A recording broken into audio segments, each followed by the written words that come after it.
क्या छोटी छोटी चिड़िया बड़े बड़े पहाड़ जैसे हाथियों को हरा सकती हैं?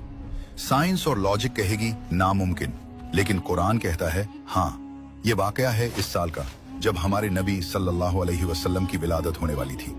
यमन का बादशाह अबरहा जलता था कि लोग मक्का के काबा का तवाफ क्यों करते हैं। उसने अपनी ताकत के नशे में कसम खाई कि वो नाउज बिल्लाह काबा को गिरा देगा। वो 60,000 की फौज और बड़े बड़े हाथियों को लेकर मक्का की तरफ बढ़ा। इसका सबसे बड़ा हाथी था महमूद, जो किले की तरह मजबूत था। मक्का के लोग डर गए, वो पहाड़ों पर चढ़ गए क्योंकि उनके पास लड़ने के लिए कोई फौज नहीं थी। उस वक्त मक्का के सरदार अब्दुल मुत्तलिब ने एक ऐसी बात कही जो तारीख बन गई। उन्होंने कहा, मैं अपने ऊंटों का मालिक हूं, लेकिन इस काबा का भी एक मालिक है, वो खुद इसकी हिफाजत करेगा। और फिर वही हुआ।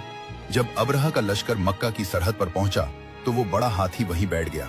उसे मारा गया, लोहे की जंजीरों से घसीटा गया, लेकिन वो काबा की तरफ एक कदम भी नहीं बढ़ा। जब उसे यमन की तरफ मोड़ते वो दौड़ने लगता, लेकिन काबा की तरफ रुक जाता। अचानक समंदर की तरफ से आसमान पर काले बादल छा गए। ये बादल नहीं थे, ये अबाबील परिंदों का झंड था।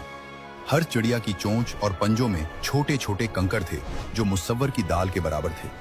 अल्लाह के हुक्म से जब उन्होंने वो कंकर गिराए तो वो कंकर किसी गोली की रफ्तार से हाथियों और सिपाहियों के जिस्म को चीरते हुए जमीन में धंस गए। पुल भर में वो तकब्बुर भरी फौज ऐसे हो गई जैसे खाया हुआ भूसा।